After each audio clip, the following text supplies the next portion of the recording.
आज इस चैप्टर का सेकंड लेक्चर करेंगे।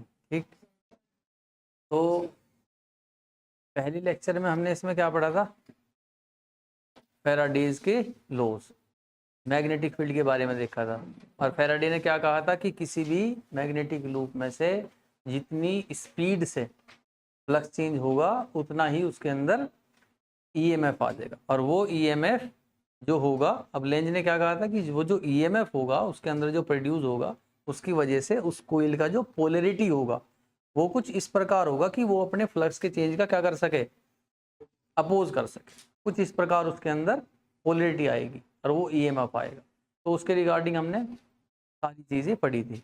अब लेक्चर 2 में अब हमें समझना है कि जो इंडक्टेंस जो कोइल के अंदर, अब देखो हमारे पास क्या है, जस्ट एक कोइल है। हमारे पास मान लो क्या है, एक कोइल है। अब अगर इस कोइल के अंदर से फ्लक्स चेंज होता है, यानी कि पहले 2 लाइन है, फिर 4 लाइन है, फिर 6 लाइन है, और इस प्रकार इसके अंदर से फ्लक्स चेंज होगा तो इस कोइल के अंदर आ जाएगा ईएमएफ। ये फैराडे ने कहा।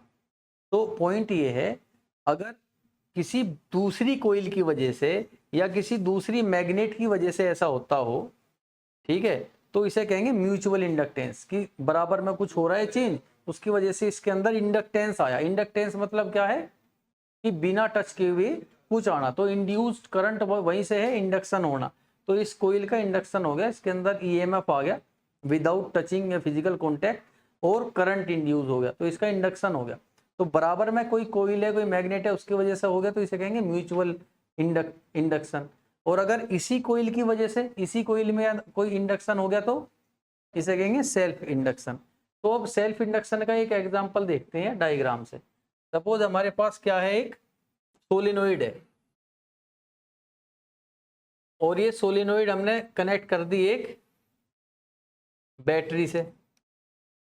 अब बैटरी में अब जैसे ही आप स्विच ऑन करोगे तो इसके अंदर करंट ग्रोथ होगा 0 से मैक्सिमम तक। अब यहाँ पे देखो ये सोलेनोइड है, सोलेनोइड के अंदर का जो मैग्नेटिक फील्ड होता है B = इसका फॉर्मूला क्या है, म्यू नॉट एन आई। ठीक है, अब जितना ज्यादा आई, जैसे जैसे आई बढ़ता रहेगा वैसे वैसे इसके अंदर मैग्नेटिक फील्ड भी बढ़ता रहेगा। अब मैग्नेटिक फील्ड बढ़ेगा तो हर एक टर्न में मैग्नेटिक फ्लक्स भी बढ़ेगा। अब मैग्नेटिक फ्लक्स बढ़ेगा तो ये कोइल क्या चाहेगी कि वो फ्लक्स ना बढ़े, और उसको ना बढ़ने के लिए इसे क्या करना पड़ेगा कि जो करंट का ग्रोथ हो रहा है उसे अपोज करना पड़ेगा, रोकना पड़ेगा। तो अगर 0 से मैक्सिमम करंट हो रहा है इस डायरेक्शन में, तो ये कोइल इंडक्शन करेगी इसके अपोजिट डायरेक्शन में। और जब आप स्विच क्लोज करोगे तो करंट इसका होगा मैक्सिमम से 0, यानी कि डिक्रीज होगा। करंट डिक्रीज होगा तो इसके अंदर की जो मैग्नेटिक फील्ड लाइंस हैं, जो फ्लक्स है मैग्नेटिक फील्ड का, वो भी घटेगा। और वो डिक्रीज होगा तो ये कोइल क्या चाहेगी कि वो डिक्रीज ना हो, तो वो उसके इन डायरेक्शन में करंट अपना भेज देगी। वो एक ऐसा करंट प्रोड्यूस करेगी जो उसी करंट के, जो बाहर से करंट आ रहा है उसके डायरेक्शन में हो, तो सेम डायरेक्शन में करंट प्रोड्यूस करेगी। यानी कि कोइल करंट प्रोड्यूस कर रही है, कोइल के अंदर ईएमएफ आ रहा है, and that is known as induction. और उसी कोइल की वजह से उसी में ही कुछ चेंजेस हो रही हैं, उसकी वजह से ऐसा हो रहा है, that is called as self induction. ठीक, तो सेल्फ इंडक्शन या सेल्फ इंडक्टेंस, इसका किसी कोइल का सेल्फ इंडक्टेंस कितना होगा उसकी वैल्यू को नापने के लिए उसकी यूनिट होती है हेनरी। इसकी यूनिट क्या होती है, हेनरी। तो हम हेनरी में बताते हैं कि इस कोइल का इंडक्शन कितना है, ये कितना इंडक्टेंस करती है। ठीक है, और सेल्फ इंडक्टेंस का जो सिंबल है उसे क्या कहते हैं, एल। तो बस वही है, the property of a coil, एक कोइल की प्रॉपर्टी है by virtue of which the coil opposes any change in the strength of current flowing through it by inducing an EMF in itself. अपने अंदर से कोई कोइल के अंदर से अगर करंट चेंज करोगे ना आप, तो उस कोइल के अंदर का फ्लक्स चेंज होगा। कोइल के अंदर का फ्लक्स चेंज होगा तो वो उसका क्या करेगी, अपोज करेगी। तो सीधी सी बात है कि करंट का अगर चेंज आता है कोइल में तो फ्लक्स चेंज होगा और उसका वो अपोज करेगी, और उसके अंदर ईएमएफ आ जाएगा, और वैसी सिचुएशन को क्या कहेंगे, सेल्फ इंडक्टेंस। तो ये जो सेल्फ इंडक्टेंस इसके अंदर आया है, ये जो आया है वो किसकी वजह से आया, जो सेल्फ इंडक्टेंस इसमें प्रोड्यूस हुआ वो आया करंट के चेंज होने की वजह से। जितना ज्यादा करंट होगा एक्चुअली में उतना ही क्या होगा, मैग्नेटिक फ्लक्स होगा। तो magnetic flux inside the coil और solenoid that is directly proportional to current. अब ये प्रोपोर्शन का साइन आप हटाओगे तो यहाँ पर आ जाएगा एक कांस्टेंट जो क्या होगा आपका एल, और इसी एल को क्या कहते हैं, self inductance, where L is constant and known as self inductance of coil। तो L हमारा कांस्टेंट होगा। मैग्नेटिक फ्लक्स डायरेक्टली प्रोपोर्शनल होगा किसके, I के। क्यों होगा, देखो यहाँ पे देखो, magnetic field directly proportional, magnetic field intensity directly proportional किसके है, करंट के।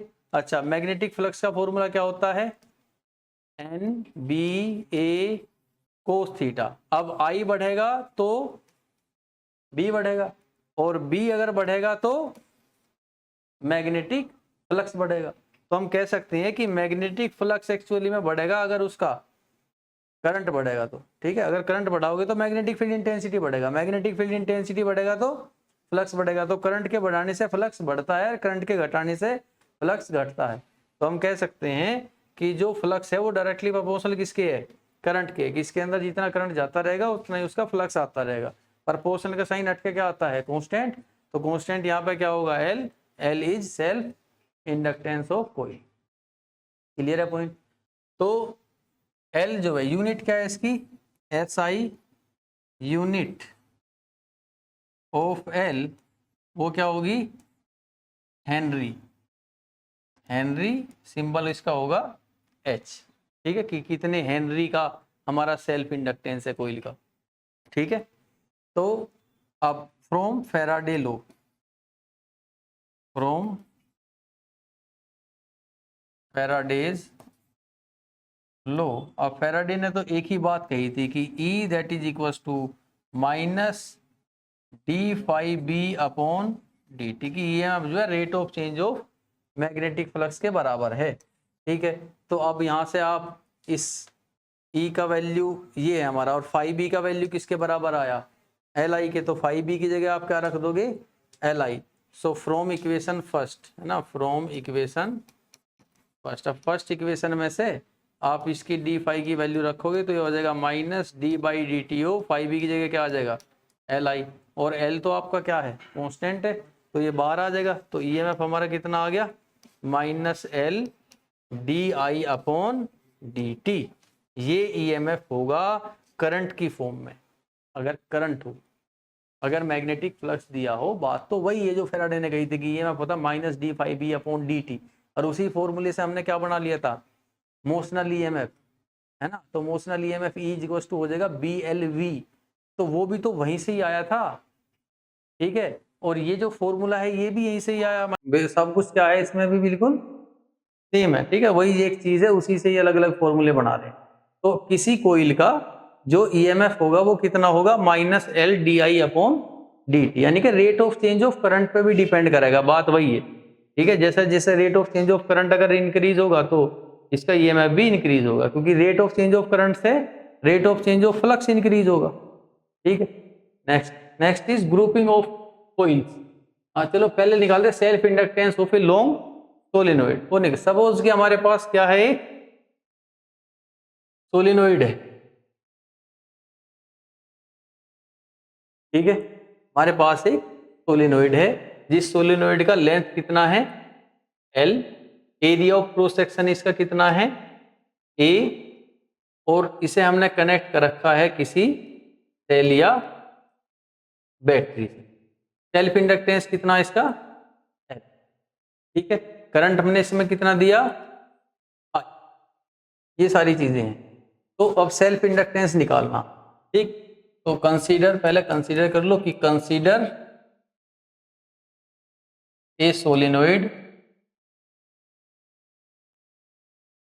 Of self inductance L having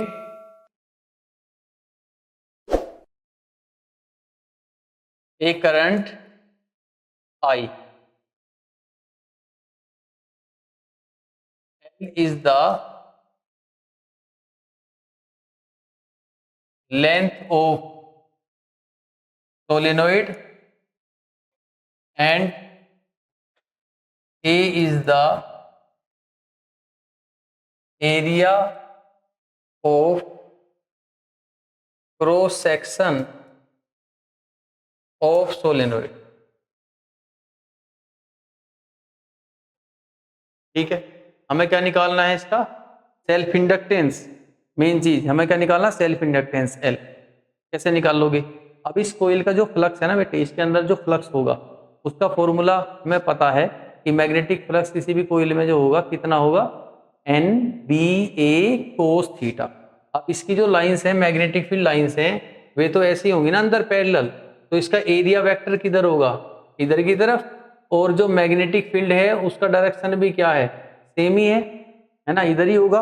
तो दोनों के बीच में जो एंगल थीटा है वो कितना होगा, 0 डिग्री। सोलिनॉइड के केस में एरिया वेक्टर भी इधर ही होगा और मैग्नेटिक फील्ड भी इधर ही होगा, तो थीटा की वैल्यू तो 0 है।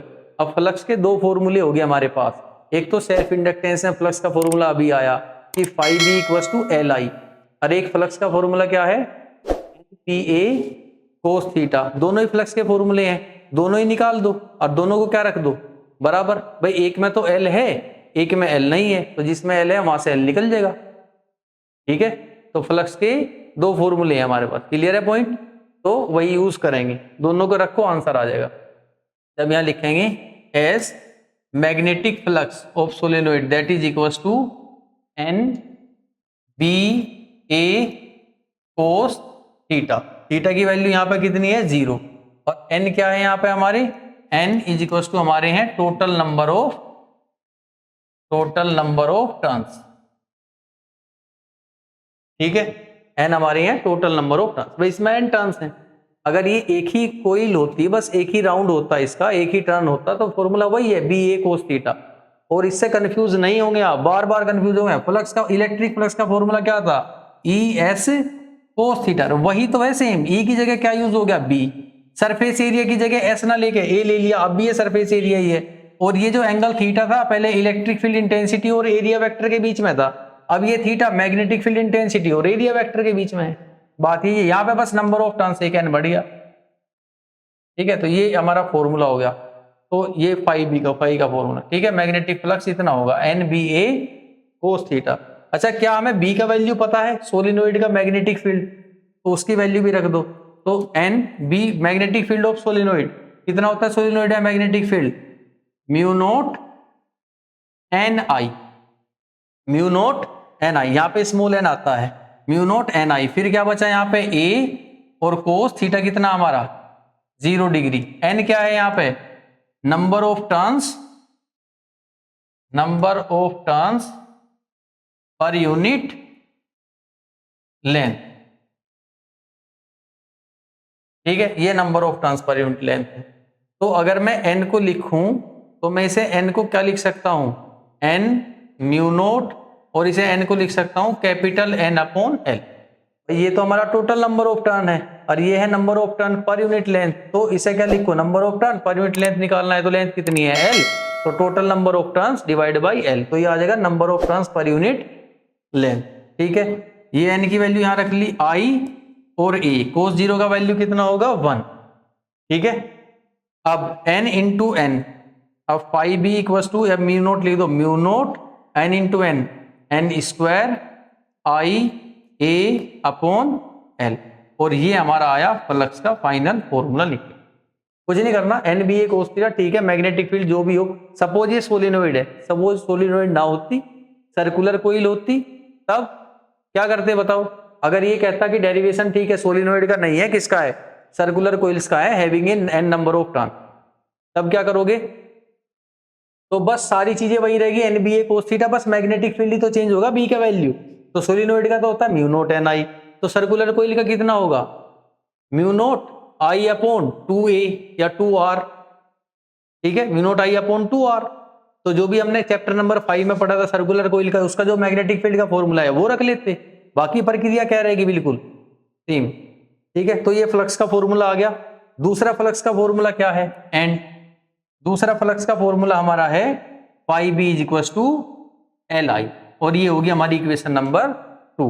अब दोनों को इक्वल रख दो, आंसर आ जाएगा। तो from equation first and second, first और सेकंड इक्वेशन से एल आई जो है ये बराबर आ गया किसके, mu naught n square I A upon L. इस आई से ये आई कैंसिल, तो सेल्फ इंडक्टेंस कितना आया, mu naught n square A by L. ये है self inductance of solenoid. Point clear है, ठीक है। तो किसी भी सोलेनोइड का या किसी भी कोइल का सेल्फ इंडक्टेंस निकालना हो तो सिंपल सा है कि एक तो फ्लक्स का फॉर्मूला हो गया एल आई, जो भी वो कोइल है एल इंटू आई, और दूसरा फ्लक्स का फॉर्मूला हमारा क्या लेंगे, N B A cos theta. जैसी भी वो कोइल होगी या वो कैसी भी हो, उसका जो N B A cos theta उसमें मैग्नेटिक फील्ड की वैल्यू उसी की रखी। दोनों को बराबर करोगे, करंट से हमेशा करंट कट जाएगा और सेल्फ इंडक्टेंस आ जाएगा। पॉइंट क्लियर है, ठीक। Next, grouping of coils. जो कोइल हमारी है इस तरह की सोलेनोइड टाइप जो ये कोइल होती है, इसे हम कहते हैं इंडक्टर। जैसे हमारा रेजिस्टर था, कैपेसिटर था, वैसे ये क्या है, इंडक्टर। तो इंडक्टर को भी वैसे ही हम रखेंगे। आपने डेरिवेशन किया था पहले रेजिस्टेंस का सीरीज में, resistance in series, resistance in parallel. फिर इसके बाद कैपेसिटर पढ़ा तो कैपेसिटर का क्या, capacitor in series, capacitor in parallel. वैसे इंडक्टर का करोगे, inductor in series, inductor in parallel. ये इंडक्टर है सीरीज पैरेलल में रखे होंगे। तो अब ध्यान देना, जो हमारा सबसे मेन रेजिस्टेंस के केस में किसी भी डेरिवेशन को सोल्व करने के लिए जो फॉर्मूला था, या सीरीज पैरेलल को सोल्व करने के लिए जो फॉर्मूला था, वो था V equals to I R. ठीक है, रेजिस्टेंस का सबसे मेन फॉर्मूला है, ओम्स लॉ से आता है।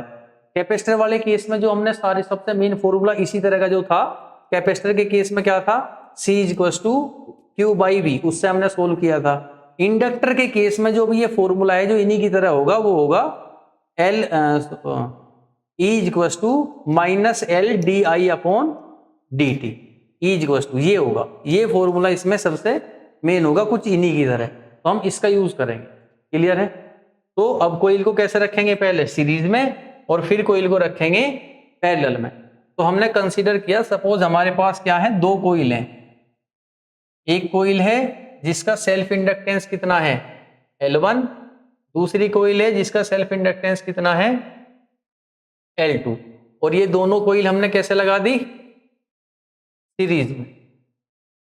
ठीक है, इसका सेल्फ इंडक्टेंस L1 और इसका L2। अब यहां से जो करंट जाएगा वो कितना जाएगा, I, इसमें भी I करंट होगा और इसमें भी I करंट होगा, दोनों में सेम होगा। अगर मैं कहूं कि टोटल EMF जो E है, तो यहाँ पे जो EMF इंड्यूस होगा वो कितना होगा, E1, क्योंकि सीरीज में क्या हो जाएगा अलग अलग, और यहाँ इंड्यूस कितना होगा, E2। अब देखो EMF का जो फॉर्मूला हमने बनाया था, E equals to minus L D I by D T, तो अगर मैं इसके लिए यूज करूं तो इसका जो EMF हो कितना होगा, minus L1 D I upon D T. भाई I तो दोनों में सेम है, भाई इसका L1 आ गया, E2 कितना होगा, minus L2 D I upon D T, और ये आपका है टोटल EMF। तो इसका फॉर्मूला क्या होगा, बस L1 L2 ना होगा, यहाँ टोटल L होगा, या सीरीज का ले लो LS, that LS minus LS D, यहाँ पे I टोटल, भाई L भी टोटल है और I भी टोटल है। I टोटल कितना है हमारा, I है, तो सेम रहेगा, minus LS DI upon DT। तो ये होगा इस तरह। अब जो डिवाइड हो रहा है वो EMF और करंट में से क्या हो रहा है, EMF।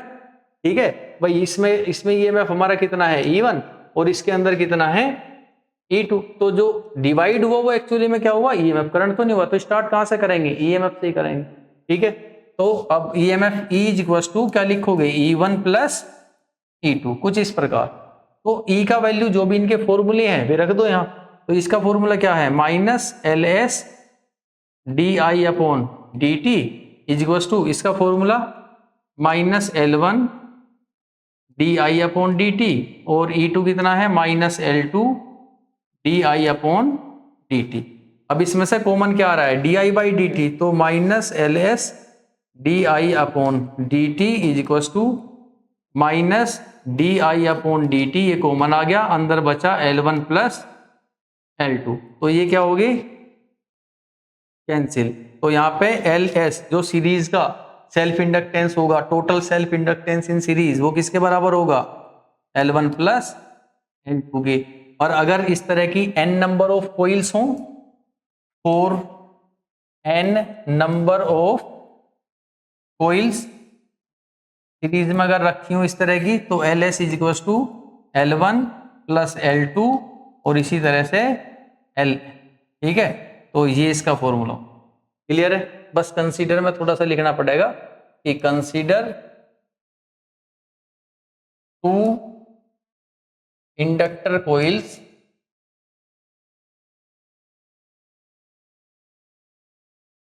ऑफ सेल्फ इंडक्टेंस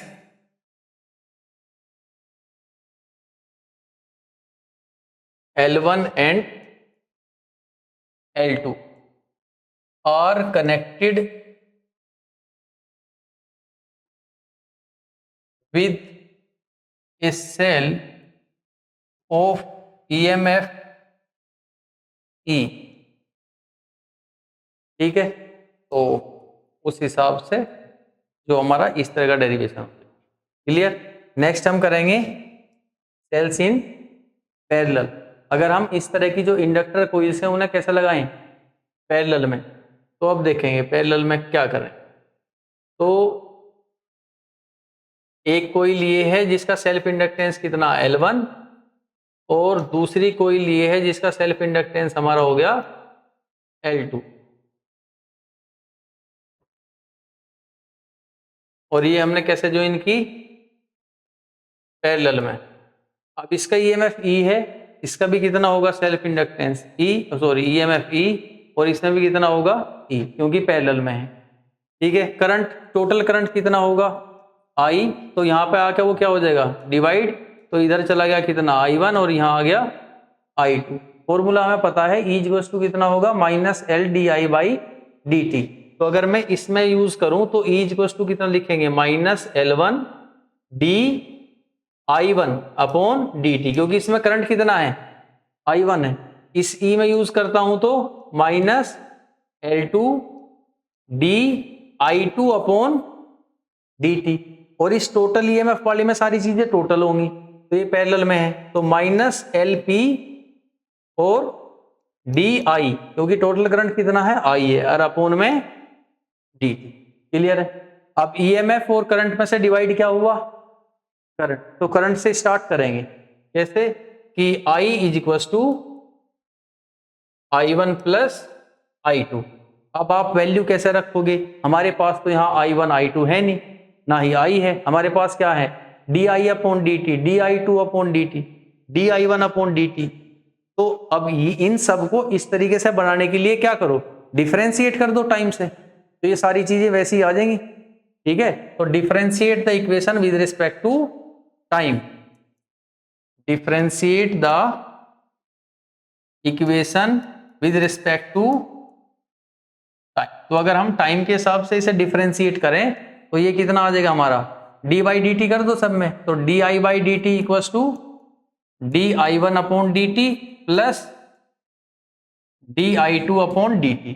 अब इनकी वैल्यूज उन फॉर्मूले में से निकाल सके हम, तो यहां से अब di अपॉन dt की वैल्यू निकालोगे तो कितनी मिलेगी बताओ, ये माइनस इधर आ गया पहले तो ये कितना होगा माइनस E अपॉन LP, और उसमें से पहले फॉर्मूले में से di1 अपॉन dt की वैल्यू निकालो कितनी आई माइनस E अपॉन Li, और उसमें माइनस E अपॉन L2, ठीक है। इन फॉर्मूले में से आ जाएगी, नहीं समझ आया, ये जो है di अपॉन dt ये निकाल लो तो माइनस इधर और ये डिवाइड में, इसी तरीके से सब में से निकाल लिया हमने।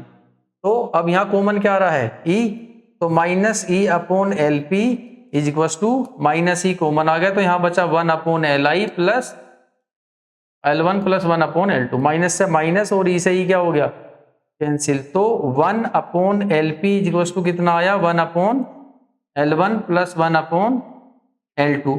अब इस तरह की अगर n नंबर ऑफ कॉइल्स हो तो क्या होगा for n number of coils अब इस तरह की n नंबर ऑफ कॉइल्स लेंगे तो 1/LP is equal to 1/L1 plus 1/L2 plus 1/L। तो इसके जो सीरीज और पैरेलल के फॉर्मूले हैं ना, वे जस्ट बिल्कुल उसी तरह हैं जैसे हमारे रेजिस्टेंस के थे, लेकिन कैपेसिटर के उल्टे हैं जो हमने किया था उन्हें। ठीक है, तो नेक्स्ट इज म्यूचुअल इंडक्टेंस। अब म्यूचुअल इंडक्टेंस होता है कि बराबर में कोई फ्लक्स चेंज हो रहा है किसी कोइल में, उसके बराबर में कोई फ्लक्स चेंज होगा और उस कोइल के अंदर क्या हो जाए उसमें इंडक्टेंस।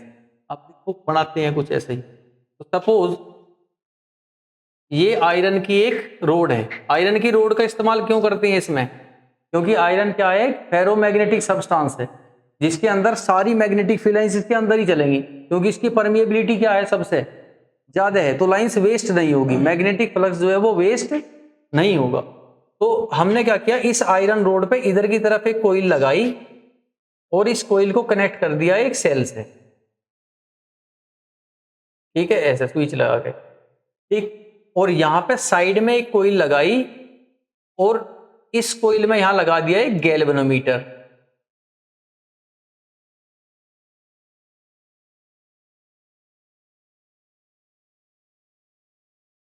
ताकि हमें पता चले अगर इस गैल्वेनोमीटर में डिफ्लेक्शन आया दैट मींस इसके अंदर करंट आया, और डिफ्लेक्शन नहीं आया तो करंट नहीं आया। तो देखो होगा क्या कि जैसे ही आप स्विच ऑन करोगे तो इसके अंदर मैग्नेटिक फ्लक्स चेंज होगा, बढ़ेगा। तो इसके अंदर बढ़ेगा, जो लाइंस इसमें से निकल रही हैं वे सारी की सारी लाइंस इसमें से भी निकलेंगी, क्योंकि आपने बीच में क्या यूज किया है, यहाँ पे फेरोमैग्नेटिक सब्सटेंस आयरन का यूज किया आपने। ठीक है, तो इस आयरन की वजह से जो लाइंस इसमें निकलेंगी वही लाइंस इसमें भी निकलेंगी। तो जैसे जैसे इसके अंदर फ्लक्स चेंज होगा तो इसके अंदर भी फ्लक्स चेंज होगा। तो इसका जो इंडक्टेंस होगा ना, फिर इसे कहेंगे हम म्यूचुअल इंडक्टेंस, जो इस कोइल की वजह से हो रहा है। ठीक है, बहुत सारे तरीके हो सकते हैं, जरूरी नहीं आप इन्हें ऐसे ही रखो, साइड में ऐसे उल्टा करके भी रख सकते हैं, कोइल के अंदर कोइल भी रख सकते हैं। ठीक है, तो ये जो म्यूचुअल इंडक्टेंस होगा ये किसकी वजह से होगा, बिकॉज ऑफ नेबरिंग कोइल, उसके अंदर फ्लक्स चेंज हो रहा होगा जिसकी वजह से जो फर्स्ट कोइल आपकी है उसके अंदर फ्लक्स चेंज आ जाएगा। ठीक है, तो अब इसमें भी वही है, कंसीडर करेंगे पहले, consider a coil of mutual inductance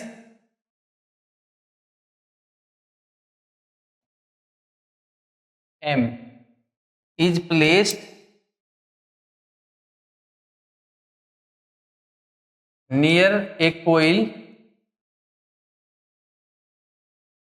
connected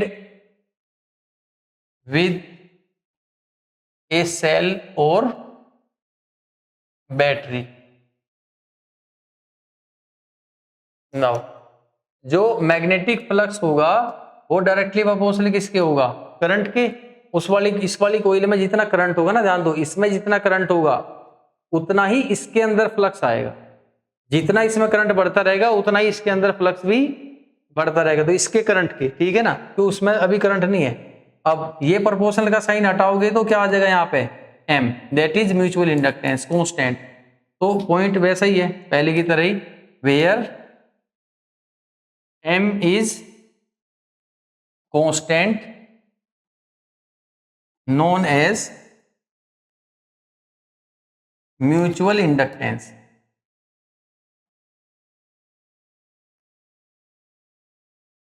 ठीक है, अब फिर फैराडे का लॉ लगा दो कि अकॉर्डिंग टू फैराडे लॉ, तो फैराडे लॉ क्या कहता है, E इक्वल टू कितना होगा, minus D phi B upon D T, और फाइव बी का वैल्यू कितना आया, MI। तो यहाँ पे E equal to minus D by D T of क्या लिखेंगे, फाइव बी की जगह MI। M हमारा कांस्टेंट है, ये बाहर आ जाएगा उसी तरह, तो ये हो जाएगा minus M D I upon D T. तो ये फॉर्मूला यूज करेंगे किसके लिए, म्यूचुअल इंडक्टेंस के लिए। ठीक है, चलो अब म्यूचुअल इंडक्टेंस निकालना है ऐसी कोइल के जो एक कोइल के अंदर दूसरी कोइल रखी हुई है। ठीक है, अब mutual inductance of two coaxial solenoid, एक सोलिनोइड बड़ी है एक सोलिनोइड छोटी है ना, तो इसमें कंसीडर काफी ज्यादा रहे। तो देखो ये हमारी एक बड़ी कोइल है, अब इस कोइल के जो, अब इसके बारे में लिखेंगे, इसके अंदर जो करंट होगा वो कितना होगा, I1। सपोज ये वाली कोइल हमारी क्या है, फर्स्ट कोइल है, ये क्या है, फर्स्ट कोइल, और इसका जो टोटल नंबर ऑफ टर्न है वे कितने हैं, N1। एरिया कितना है क्रॉस सेक्शन का, A1, ठीक है, या A1 ना कहो, बस A कह दो, कैपिटल A। इसका एरिया ऑफ क्रॉस सेक्शन कितना है, A। लेंथ कितनी है इसकी, L। करंट अगर इसमें होगा तो कितना होगा, I1, ठीक है। अच्छा, दूसरी कोइल जो है, दूसरी कोइल वो इसके अंदर रखी है कुछ इस तरीके से, ये सेकंड कोइल है, ठीक है। और इस सेकंड कोइल, देखो ये दूसरी कोइल जो है, इसके टोटल नंबर ऑफ टर्न्स कितने हैं, N2। करंट अगर इसमें होगा तो कितना होगा, I2। Area of cross section इसका कितना होगा, स्मॉल ए, छोटी कोइल है, स्मॉल ए कह दिया, ठीक है। लेंथ कितना होगा इसका भी L, दोनों के लेंथ क्या है, सेम ही है, ठीक है। तो ये सेकंड कोइल हमारी है जो इसके अंदर ही रखी है। अब कंसीडर में, कंसीडर टू कोइल्स। अच्छा, ये कोइल हमारी कौन सी, सेकंड कोइल है, तो consider to coils 1 and 2 having equal length where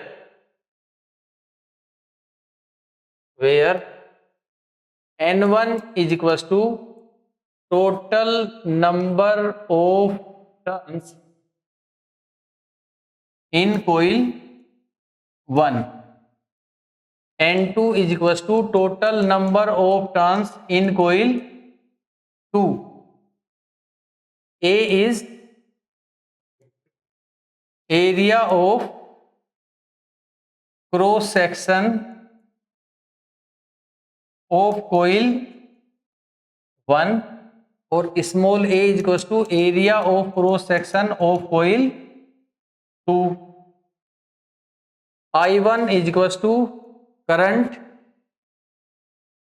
flow in coil 1, I2 is equals to current flow in coil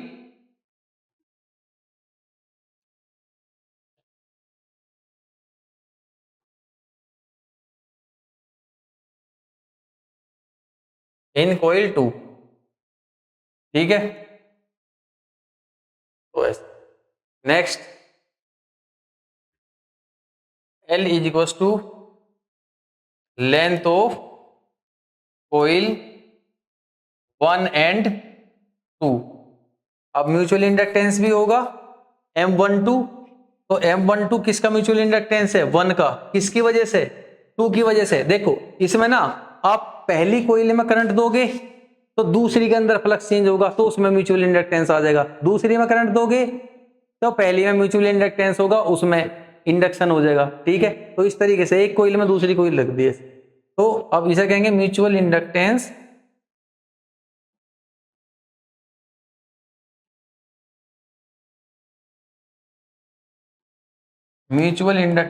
of coil 1 by 2, और M21 is equal to mutual inductance of coil 2 by 1।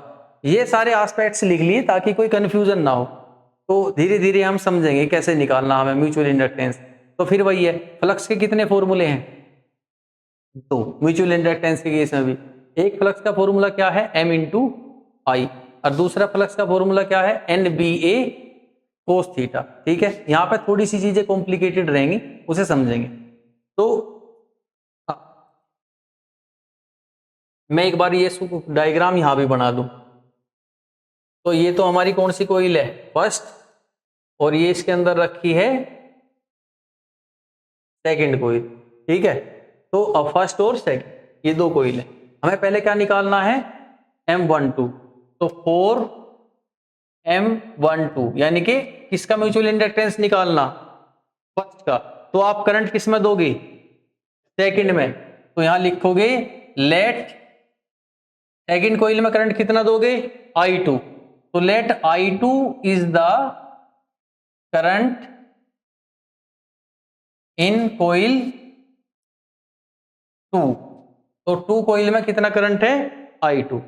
तो अब तो flux का जो formula होगा, magnetic flux का formula mutual inductance में कितना होता है M इंटू आई।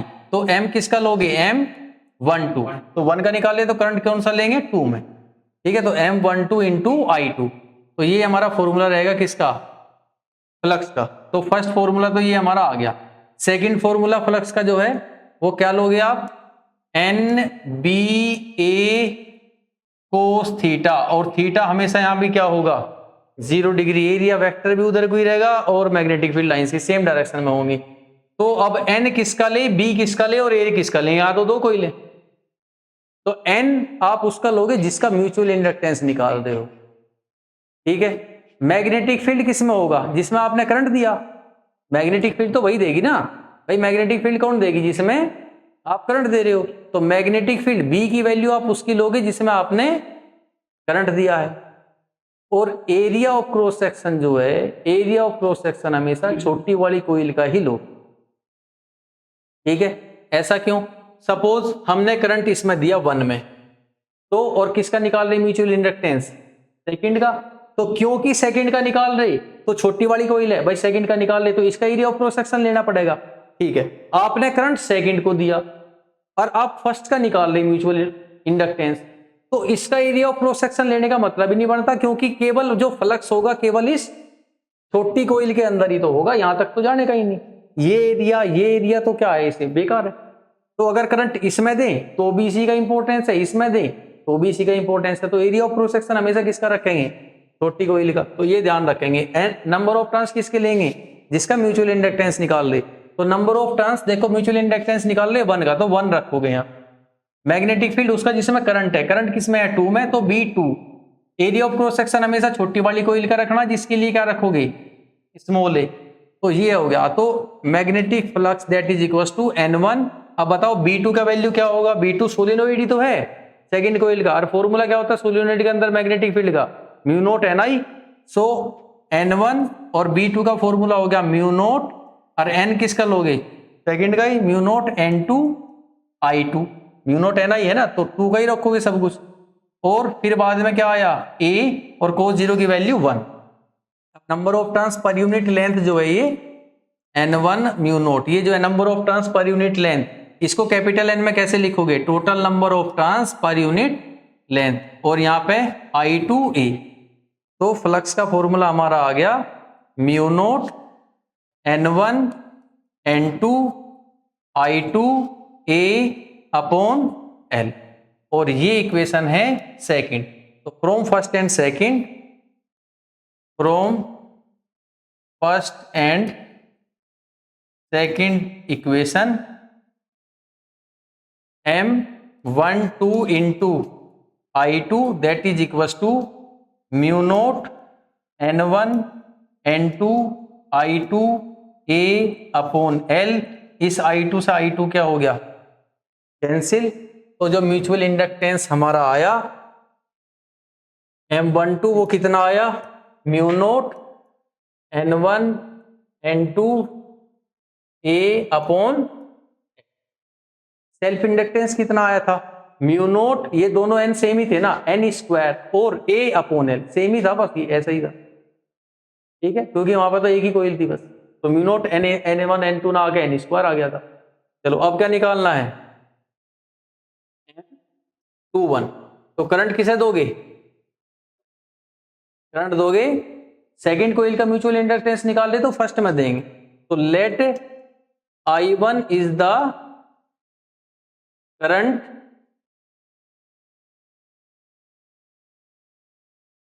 इन कोइल 1। तो 1 कोइल में कितना करंट है I1। तो अब उसके बाद फिर नाउ अब फ्लक्स के फिर वही है 2 फॉर्मूले। तो फ्लक्स का पहला फॉर्मूला क्या होगा, M किसका निकालना 2 का, M21 करंट किसको दिया है आपने 1 को, तो I1। तो ये इक्वेशन हमारी आ गई 3, ठीक है। फिर इसके बाद में फ्लक्स का दूसरा फॉर्मूला NBA cos थीटा, ए हमेशा क्या रखेंगे छोटे वाला ही, और एंगल थीटा की वैल्यू क्या होगी 0 डिग्री। नंबर ऑफ टर्न किसके लेंगे जिसका म्यूचुअल इंडक्टेंस निकाल रहे हैं यानी कि 2। मैग्नेटिक फील्ड लेंगे जिसमें करंट है B1, ए हमेशा छोटी कोइल का ही होगा, तो मैग्नेटिक फ्लक्स का फॉर्मूला फिर that is equal to M2। अब magnetic field mu naught N I, so mu naught N N1 I1 A और cos 0 1, तो flux magnetic flux that is equal to N2 mu naught और N1 की जगह क्या आ जाएगा N1 upon L, number of turn per unit length, और ये I1 इंटू ए। तो मैग्नेटिक फ्लक्स आ गया आपका mu naught N1 N2 I1 A upon L, और ये इक्वेशन होगी 4। अब इक्वेशन 3 और 4 इक्वल कर दो, आंसर आ जाएगा। तो फ्रॉम इक्वेशन 3 एंड 4, तो M21 into I1 is equal to mu naught N1 N2 I1 A upon L। इस I1 से ही I1 क्या हो गया कैंसिल, तो M21 कितना आ गया mu naught N1 N2 A by L। तो मुझे बताओ क्या ये M1 M2 M12 और M21 अलग अलग आए या सेम है ना। तो हम यहां लिख सकते हैं therefore M12 that is equal to M21, और किसके बराबर है ये mu naught N1 N2 A upon L। Clear है। तो लास्ट एक और लेक्चर इसकी थ्योरी का बचता है, वो कल करें।